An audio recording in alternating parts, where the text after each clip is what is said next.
হচ্ছে মোদির বন্ধু, একটু আগে বললাম হিন্দু নয় মুসলমান নয়, মোদির বন্ধু হচ্ছে শিল্পপতিরা, তেল আমাতে তেল দিতে জানে যারা। তো ওই মোদির বন্ধুদের নজরে পড়েছে কলকাতার ভালো জায়গাটি, ওই মোদির বন্ধুদের নজর পড়েছে দিল্লি হরিয়ানা থেকে শুরু করে ভারতবর্ষের যে কটা বড় বড় শহর আছে সেই শহরের কবরস্থানগুলো। সারা ভারতবর্ষে যত শহর আছে সব শহরে দেখবেন কবরস্থান আছে। ওই কবরস্থানের সম্পত্তিগুলো বা ওয়াকাফ সম্পত্তিগুলোতে নজর পড়েছে, ওই ওয়াক বাই ইউজার, যে ওইখানে আমি নেবো, ওইখানে আমি আমোদ প্রমোদের জায়গা করবো, স্টার হোটেল করবো। এমনি আইনে তো পারবে না ওয়াকাফ সম্পত্তি নিতে, তাহলে আইনটাকে একটু ঘুরিয়ে আনতে হবে। সেই সিট থেকে 63টার উপরে বিধায়ক আছে, কিন্তু দুর্ভাগ্য আমাদের বিধানসভার মধ্যে দাঁড়িয়ে বলতে পারছে না বলিষ্ঠ কণ্ঠে কেন ফেক এসসি সার্টিফিকেট দিয়ে চাকরিগুলো হচ্ছে। প্রকৃত যারা গরিব পিছড়ে বর্গের হিন্দু তারা কেন চাকরি পাচ্ছে না, তাদের পরিবর্তে অনেক এসসি কোটায় মুসলমানরা চাকরি করছে, কথা বলার সাহস দেখাতে পারছে না। তাহলে 63 জনকে পাঠিয়ে কি লাভ পাচ্ছে ভাই? 18 জন আদিবাসী সমাজের এমএলএ আছে, বিধানসভার মধ্যে দাঁড়িয়ে বলতে পারছে না যে অ্যাট্রোসিটিজ অ্যাক্টের মাধ্যমে আদিবাসীদের যে ডেভেলপ হওয়া দরকার বা এসটি কোডে আদিবাসীদের যেগুলো পাওয়া দরকার সেগুলো কেন পাচ্ছে না? লাভ কি হবে? আপনি মুসলমান, 43-44টা বিধায়ক আছে, পশ্চিমবাংলার বিধানসভায় দাঁড়িয়ে কারো বলার ক্ষমতা হলো না যে রমজান মাসে 3 দিন ছুটি দাও। কারো বলার ক্ষমতা হলো না নওশাদ সিদ্দিকী ছাড়া যে রমজান মাসে ফলের দামটা কমাও। লাভ কি হবে? তাহলে আপনি বিজেপিকে আটকানোর জন্য ওদেরকে পাঠিয়ে লাভটা কি হবে? ওই চোর ডাকাত তৈরি হবে, মানে আমি অফিসিয়াল চোর ডাকাত বলছি, ওই চাকরি চোর হবে। আমার 26,000 যে চাকরি বাতিল হয়েছে, এর মধ্যে তো অনেকে চুর, অনেকে তো যোগ্য, অনেকে মেধার ভিত্তিতে চাকরি পেয়েছে, তারাও আজকে ক্ষতিগ্রস্ত হচ্ছে কিছু কিছু চোরদের জন্য, চাকরি চোরদের জন্য। তাহলে লাভটা কি হবে? লাভ করতে গেলে কি করতে হবে? হিন্দু মুসলমান আদিবাসী এসব দেখার দরকার নাই, জনগণের হয়ে কথা বলবে কে, ঐক্যের হয়ে কে কথা বলবে। মানুষের নিত্য প্রয়োজনীয় জিনিসের দাম বেড়ে যাচ্ছে, চাল ডাল সরষের তেল পেট্রোল ডিজেল প্রতিনিয়ত দাম বাড়ছে, দাম কমাতে হবে, এই জন্য তারা চিৎকার করছে। সেই ধরনের কজনকে পাঠাতে পারছেন, সেটাই 2026-এ আপনারা শপথ নিন যে ওসব আমরা ভাই তোমরা হিন্দু মুসলমান রাখো, আমার দেখার দরকার নাই। আমাকে আমার হয়ে বলার মতো লোক পাঠাতে হবে যে আমার এখানে প্রাইমারি স্কুলে, আমার এখানে হাই স্কুলে টিচার নাই কেন, টিচার কবে আসবে, এই কথাটা বলার মতো লোক দরকার বিধানসভায়। এই বিধানসভায় বলার দরকার এই ব্লকের হসপিটালটাকে উন্নত মানে করতে হবে, এই ব্লকের মানুষই যাতে এই ব্লকে ট্রিটমেন্ট পায় তার ব্যবস্থা কিভাবে করবে, এই আওয়াজ তোলার লোক ওর মধ্যে পৌঁছাতে হবে। আর এখানকার বিষয় এখানেই আন্দোলন হবে, এই রকম লোক বলনেওয়ালা ভিতরে পাঠাতে হবে। আর না হলে একে আটকাচ্ছ তাকে আটকাতে হবে, এই করতে করতে তো 75 বছর পার হয়ে গেল। বাবা বাপেরা চলে গেল, দাদুরা কবরে চলে গেল, বাপেরা যাওয়ার পথে এবার আমরা যাব। 75 বছর ধরে এই দায়িত্ব তো ছিল বাপ আপনাদের, শুধু আটকাতে হবে। আটকাতে আটকাতে কি পেয়েছেন বলেন, বলেন না কি পেয়েছেন? পেয়েছেন কিছু? পেয়েছেন কি পাইছেন বলুন তো? বাংলাদেশি তকমা, জঙ্গি, এ তো পেয়েছেন, বড় বড় সার্টিফিকেট পেয়েছেন। তো বলার সাহস পেত? যদি 50খানা সংযুক্ত মোর্চার বিধায়ক থাকতো, কলকাতা রাজপথে দাঁড়িয়ে হিন্দু মুসলমানের ঐক্য বিনষ্ট করার মতো সাহস কেউ দেখাতে পারত? আজকে অভাব। যদি 50টা থাকতো, এমন পেশারে সরকার পড়তো, আমাদেরকে গিয়ে আটকাতে হতো না, সরকারই ওদেরকে ধরে জেলের মধ্যে ভরে দিত। বলার নেই একজন আমি কত ভাই লড়াই করবো, আমি আমার যতটা জুতোর সাইজ সেই রকমই ভাই আমি চলি। এটা আমি বেশি বার খেয়েও চাই না, আমার জুতোর সাইজ যেমন আমি সেরকম ভাবে চলি। তো আমার যখন তাতে 50টা থাকতো, তো সরকার এইখানে বলতে লাগতো না যে কেন শুভেন্দু অধিকারী এখনো জেলে যাচ্ছে না।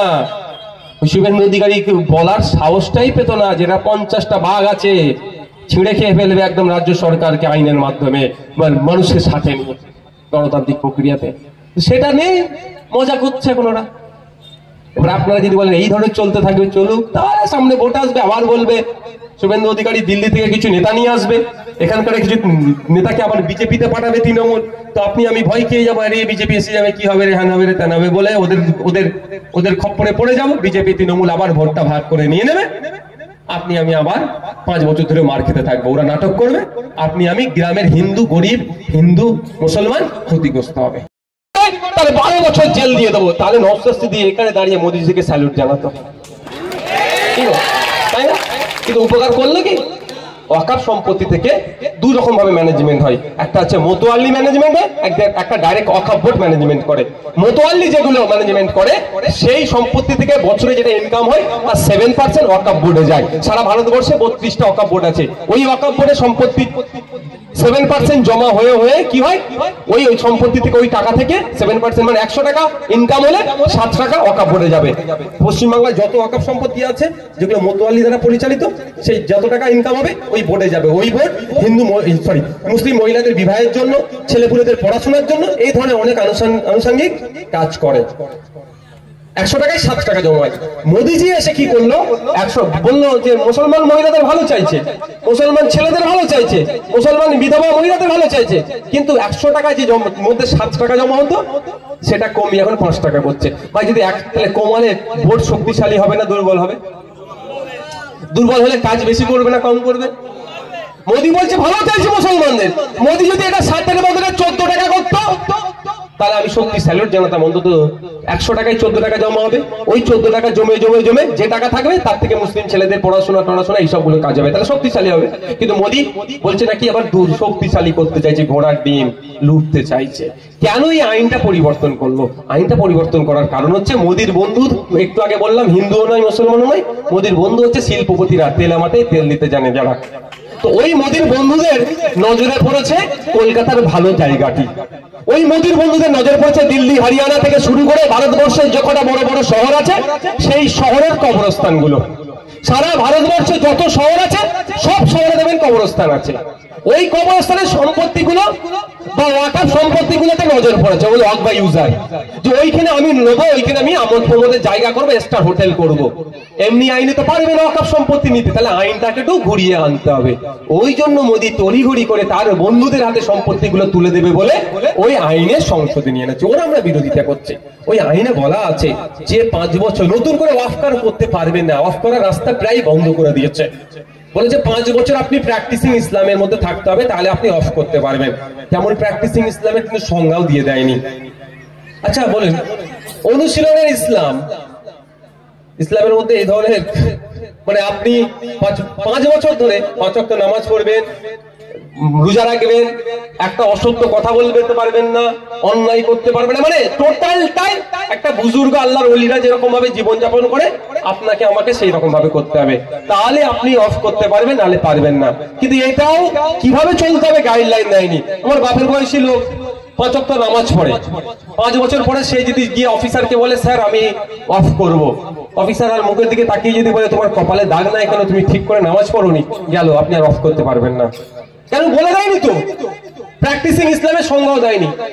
যদি বলে দাগ ফাগ কপালে ছিঁড়ে ছেড়ে দাগ করে নিয়ে গেলেন, বলে এবছরে 29টা রোজা ছিল, তুমি তো 25টা রোজা রেখেছো, 4টে ছেড়ে দিয়েছো, তুমি ওয়াকফ করতে পারবে না, গেল তো।